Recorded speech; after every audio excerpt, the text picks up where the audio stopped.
윤석열 전 대통령 부부가 파면 일주일 만에 관저에서 퇴거해 서초동 사저로 복귀했습니다. 이곳에서 내란죄 혐의 재판 등 사법 리스크에 대비할 것으로 보이는데요. 여러 법적 쟁점 짚어보겠습니다. 김성수 변호사 그리고 서정빈 변호사와 함께하겠습니다. 어서 오세요. 안녕하십니까. 네, 윤 전 대통령 파면 일주일 만에 관저에서 퇴거해서 이제 사저로 이동을 했는데요. 일각에서는 실이 좀 오래 걸렸다 이런 비판도 나오고요. 또 다른 입장에서는 뭐 이사를 위해서 또는 경호 등을 위해서 시간이 이 정도는 필요하다라는 어떤 목소리도 있습니다. 법적으로는 정해진 게 있습니까?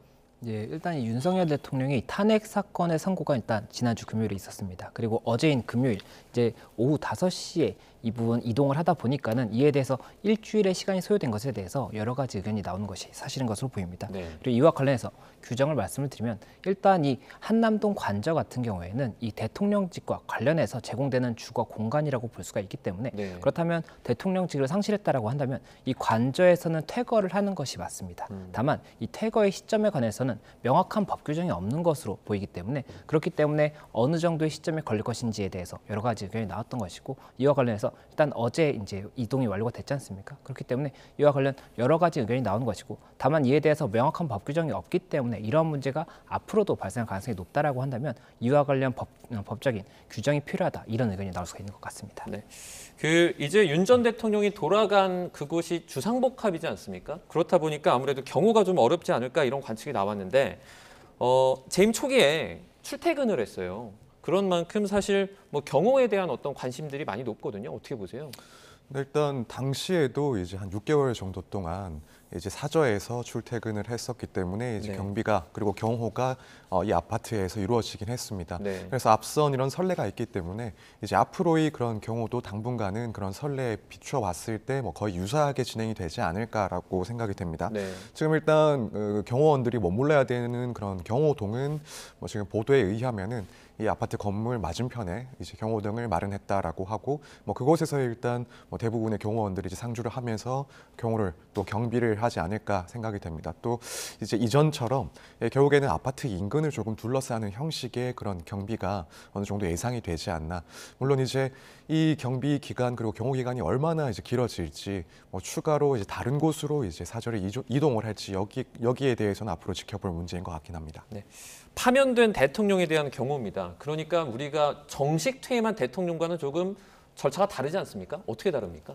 예, 이 대통령 경호법의 이 4조 3호를 보면 해당 내용이 나와 있습니다. 이 4조 3호가 이 전직 대통령에 대한 이 경호 문제가 명시가 되어 있는 부분인데 이 임기를 만료한 대통령과 그 배우자에 대해서는 10년을 원칙으로 해서 경호의 기간을 두고 있습니다. 그리고 임기 만료 전에 퇴임한 이 대통령의 경우에는 이 원칙적으로는 5년의 기간을 두고 있고 다만 이 요청이 있고 이에 대해서 필요하다고 판단이 되는 경우에는 5년까지의 기간을 연장을 할 수가 있거든요. 그렇다 보니까 이 10년까지 연장이 될 수 있다. 이렇게 기간의 차이가 있다라고 볼 수 있는 것이고 또 이와 별도로 경호 외에도 이 전직 대통령에 대한 예우 관련 법률이 있는데 이와 관련해서는 이 파면이 된 경우에는 박탈이 되는 것으로 이제 명시가 되어 있기 때문에 이 경호 외의 부분에 대해서는 뭐 연금이라든지 국립묘지에 안장되는 그런 부분들은 박탈이 된 것으로 본다 이렇게 보는 것이 맞는 것 같습니다.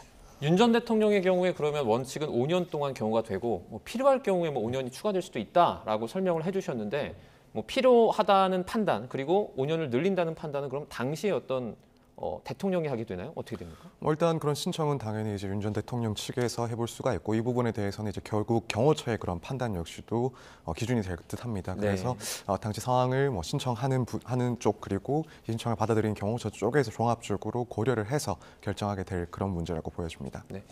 대통령 지지 집회, 반대 집회 계속해서 동시에 열리고 있습니다. 그 당시 일대가 특별 경호구역으로 지정되기도 했다고 하는데 이거는 어떻게 지정이 되는 거죠? 이게 지금 이제 윤 전 대통령이 재임 초기 시절에 이제 사저에서 출퇴근을 하면서 이 특별 경호 구역이 계속 유지가 됐던 그런 상황이 있었습니다. 이제 경호 구역을 이렇게 특별 경호 구역으로 설정을 하게 되면은 당연히 이제 보안상의 그런 엄격성이 더 강화가 돼서 뭐 사람들의 그런 출입을 통제를 하거나 뭐 신분 검사라든가 혹은 안전 조치 등이 이제 상당히 강화가 됩니다. 여기에 대해서 결국에는 이제 판단하는 것은 경호처의 그런 판단이 들어가는 건데 뭐 지금 여기에 대해서 추가 경호 지역으로 법적으로 그래서 특별 경호 구역으로 설정을 해야 되는 것 아닌가. 가뜩이나 지금 아직까지도 이 윤 전 대통령에 대한 찬성 그리고 반대 측에서의 집회가 사저 인근에서도 지금 또 계속되고 있기 때문에 그런 이야기들이 나오고 있는 것으로 알고 있습니다. 다만 이제 현 시점에서는 일단은 이런 특별 경호 구역으로 설정하는 것에 대해서는 조금 시기상으로나 혹은 내용면에서 약간 어려움이 있다라고 일단 알려져 있는 사항이고, 만약에라도 이제 그런 물리적인 충돌이 실제로 발생을 한다, 혹은 뭐 주민들의 불편이 가중이 된다라고 한다면 이제 그 시점에 있어서는 다시 한번 경호 구역을 설정하는 것을 검토해 보지 않을까 이렇게 보고 있습니다. 네. 이게 뭐 공공주택인 만큼 아무래도 반려동물 11마리와 그리고 이 경호 등까지 고려를 한다면 어떻게 보면 지금 상황보다는 단독주택으로 좀 옮길 가능성도 있지 않습니까? 그러면 뭐 지원 같은 게 나옵니까? 아니면 뭐 무조건 사비로 무조건 가야 되는 겁니까? 예, 말씀하신 것처럼 지금 현재 공동주택에서 이 경호 업무를 수행하는 것 자체가 아무래도 여러 가지로 감수해야 되는 부분이 있지 않습니까? 네. 그렇다 보니 이것을 위해서, 그리고 또 현재 반려동물 11마리도 같이 서초동 이제 사저로 이동을 했다라고 하고 있기 때문에 그런 부분을 감안했을 때도 아무래도 단독주택을 지금 이동을 하는 것이 아니냐 이런 얘기가 나오는 것이 있고, 그와 관련해서 말씀하셨던 부분은 대통령 경호법 시행령을 보면 이 3조 1호에 이 부분 경호와 관련해서 필요한 부분을 일단 할 수 있는 조치를 할 수 있는 부분이 있습니다. 네. 그리고 그 조치 중에 하나가 이 경호 안전상 필요한 경우에는 별도의 주거지를 제공할 수 있다라고 되어 있기 때문에 이 조항에 따른다라고 한다면은 만약 필요하다라고 한다면 그에 대한 별도 주거지 제공이 가능하지 않을까 이렇게 해석하는 것이 맞는 것 같습니다. 네. 윤 전 대통령 부부에 대한 전담 경호팀의 구성이 40여 명 정도의 규모인 것으로 알려지고 있습니다. 통상적인 규모와 비교를 하면 어느 정도 수준입니까? 네, 저도 이제 전직 대통령들의 그런 경호 인력을 조금 찾아봤었는데 대부분의 경우에는 약 20명에서 30명 정도의 경호 인력을 이제 지원을 했었습니다. 그리고 이제 문재인 전 대통령 같은 경우에는 당시에 이제 의무 경찰이 폐지가 되면서 경찰 인력이 담당했던 그 부분에 대해서 이제 경호 인력이 추가가 됐었기 때문에 한 60명 정도의 그런 인력들이 지원이 됐던 것으로 알고 있습니다. 그래서 이전에 그런 전직 대통령들의 사례와 비춰봤을 때 40여 명 혹은 50여 명 정도의 경호 인력은 뭐 그전 선례와 거의 유사한 수준의 통상적인 범위다 이렇게 일단은 해석을 할 수가 있을 것 같습니다. 네. 자, 이런 가운데 경호처 내부에서는 그 김성은 경호차장 그리고 이광우 경호본부장의 사퇴를 요구하는 연판장을 돌리고 있다고 합니다. 그 뭐 서명 같은 걸 통해서 돌리고 있는 것 같은데 위계 질서가 강한 이 경호처에서 상당히 좀 이례적인 일이지 않습니까?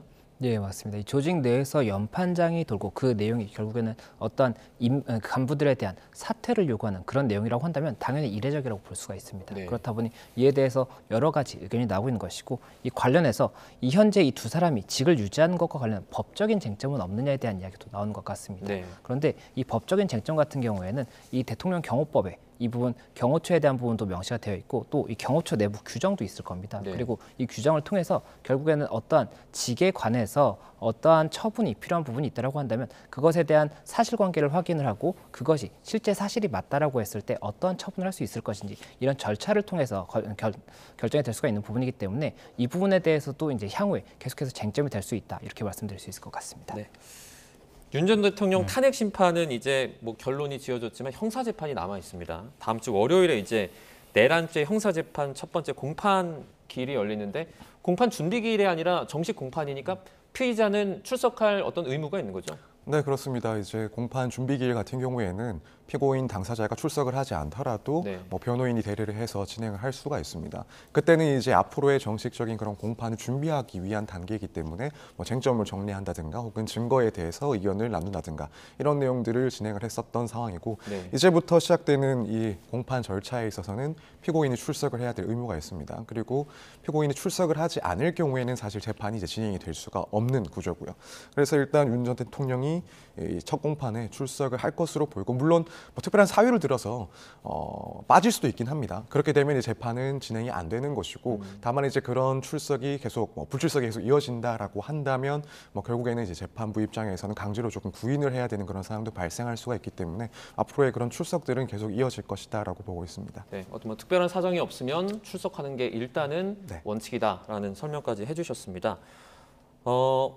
지하 주차장으로 경호처가 출입을 요청했는데 법원이 허용을 했거든요. 이걸 가지고 특혜 비판도 나오더라고요. 이건 어떻게 보세요? 예, 이 부분이 일단 서울중앙지방법원 같은 경우에는 이 부분 출석을 할 때 이 여러 가지 뭐 정치인이라든지 출석 당시 이 포토라인에 서는 모습을 많이 저희가 볼 수가 있었습니다. 네. 그 이유가 이 지상 주차장에 차를 세우는 경우에는 이 법원까지 걸어가는 그 과정에서 이 외부에 노출되는 동선이 있거든요. 그렇다 보니 거기에 포토라인이 설치가 되고 이 촬영이 되는 경우가 있었는데 이번 같은 경우에는 이 경호처에서 지하 주차장을 이용할 수 있게 해달라라고 요청을 한 겁니다. 네. 이렇게 되면 이 부분 관련해서 외부에 노출되는 동선이 없기 때문에 아무래도 이 포토라인이나 이런 절차가 진행이 조금 어려운 그런 상황이 있고 또 이 건물 내부로 바로 이동을 할 수가 있기 때문에 법정까지도 바로 이동을 할 수가 있다고 볼 수가 있거든요. 그렇다 보니 그런 부분들에 대해서 지하주차장을 이용하는 것에 대해서 허용이 될 것인가가 쟁점이 됐던 부분이고 지금 현재 법원에서 요청이 있는 경우는 허용하겠다라고 얘기를 하다 보니까는 특혜 논란이 있는 겁니다. 다만 지금 법원에서 이야기를 하고 있는 것은 이 질서 유지라든지 이 안전상의 이유를 감안을 했다라고 하고 있기 때문에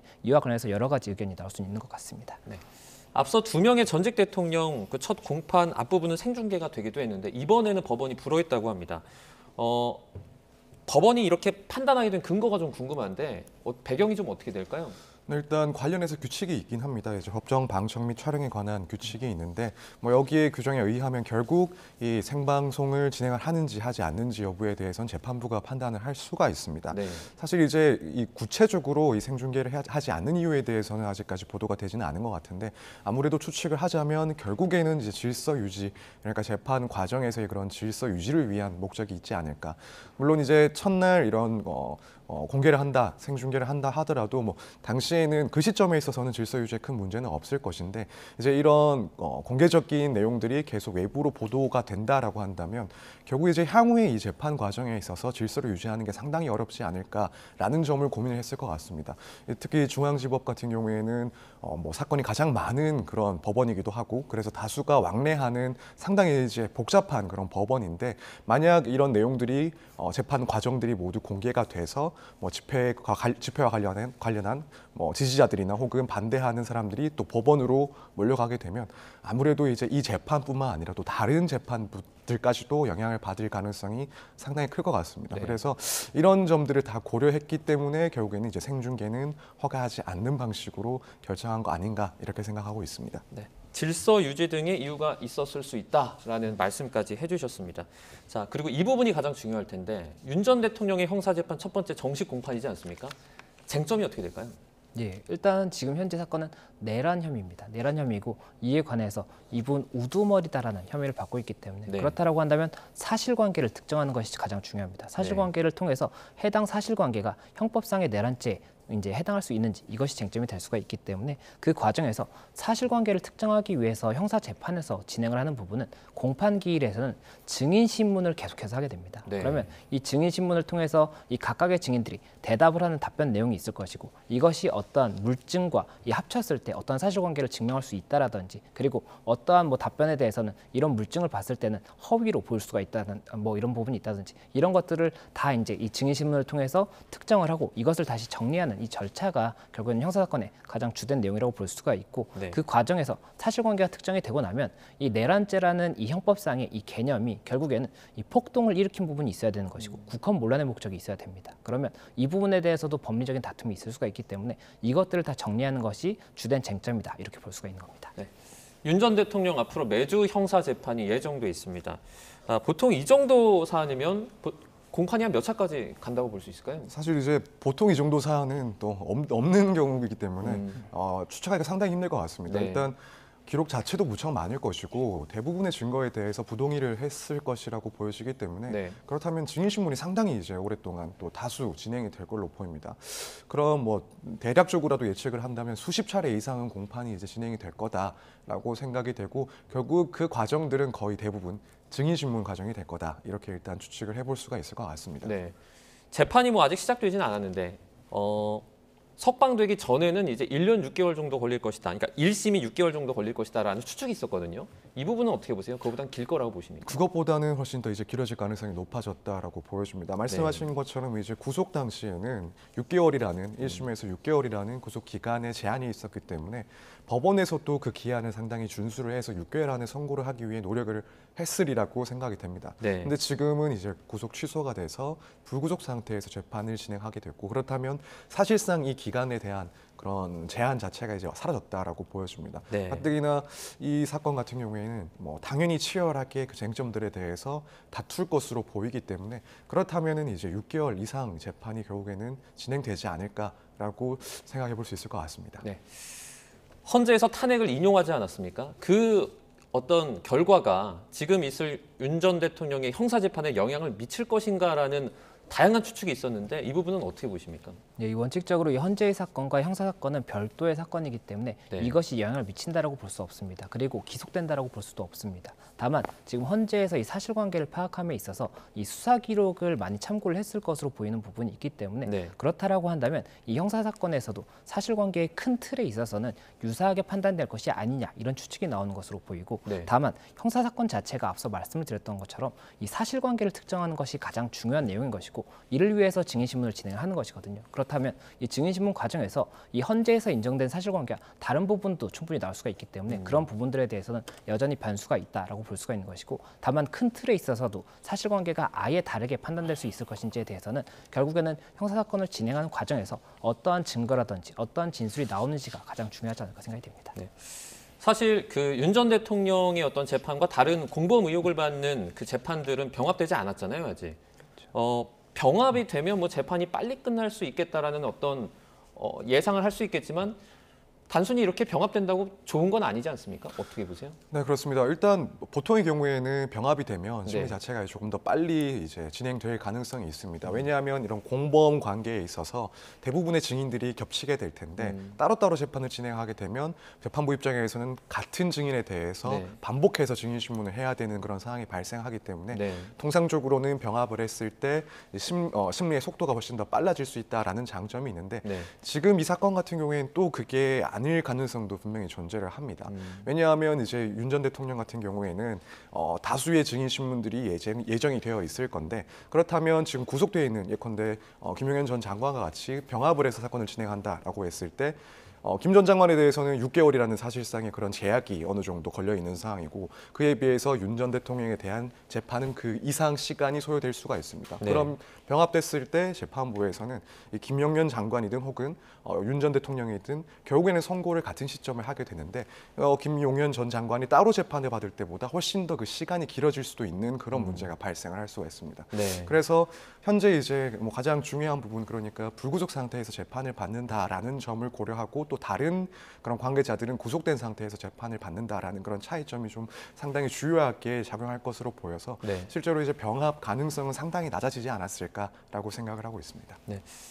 윤 전 대통령입니다. 그래서 이제 대통령이 가지고 있는 불소추 특권이 없어져 버렸는데, 그러면 검찰이 이렇게 말했습니다. 직권남용 추가 기소를 검토 중이다. 뭐 어느 정도 가능성이 있다고 보세요?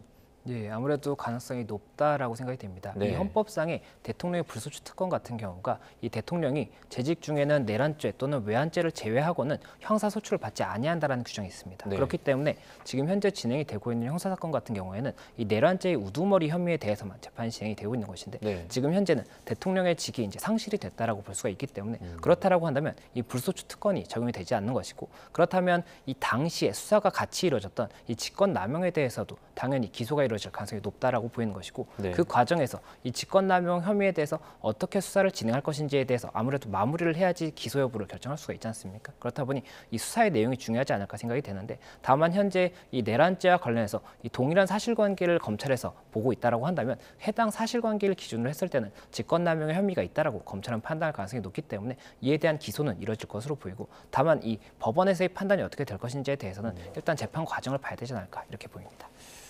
그 윤 전 대통령이 만약에 그 원래 한번 구속이 됐다가 석방이 된 상태지 않습니까? 다시 영장 재청구로 구속이 될 가능성도 있나요? 예, 그 부분에 대해서는 어떠한 사안을 가지고 이 부분 영장을 청구하느냐에 따라서 달리 볼 수가 있는 것이 지금 현재 말씀드렸던 직권남용 사건 같은 경우에는 이 내란 혐의와 같이 수사가 진행이 됐었습니다. 그리고 이 내란 혐의 구속영장을 이 청구하고 발부가 될 당시에도 아마 동일한 사실관계가 포함이 됐을 수가 있기 때문에 현재 동일한 사실관계로 구속이 되었다가 구속 취소가 된 사안에 대해서 다시 한번 영장을 청구한다든지 발부하는 것 자체에 대해서는 여러 가지로 고심이 될 수밖에 없는 그런 부분이 있기 때문에 이 직권남용과 관련해서 이 영장 청구라든지 발부가 검토가 된다기보다는 지금 현재 윤석열 대통령의 이 불소추 특권과 관련해서 결국에는 지금 추가적으로 수사가 되고 기소가 이루어질 수 있는 그런 여러 가지 지금 사안들이 있지 않습니까? 그렇다고 한다면 그 수사 과정에서 만약이라도 범죄 혐의의 소명이 상당히 되어 있고 또 증거인멸이나 도주의 우려가 있는 그런 부분이 있다라고 했을 때는 수사기관에서 그 판단에 따라서 영장을 청구할 수 있고 이에 대해서 법원이 이 발부 여부를 결정할 수 있을 것이다 이렇게 보입니다. 네. 대통령 기록물 이관 작업도 시작이 됐습니다.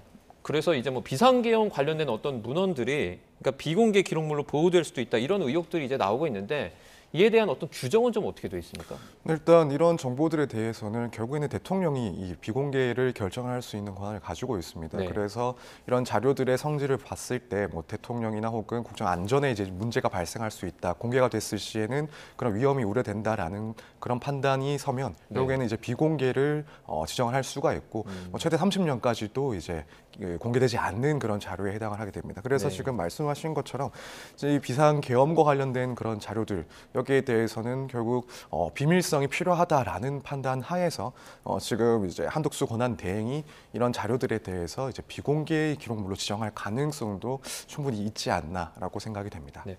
만약에 많은 어떤 문건들을 비공개 기록물로 이렇게 지정을 할 경우에 형사 재판에는 좀 영향을 미칠 수 있지 않습니까? 예, 만약 이 내란 혐의 재판에서 이 관련 기록물이 필요한 부분이 있다라고 한다면 그리고 해당 기록물이 비공개가 되어 있다라고 한다면 이에 대해서는 법원에서도 해당 사실관계를 어떻게 판단할지에 대해서 고심을 할 수밖에 없지 않나 생각이 됩니다.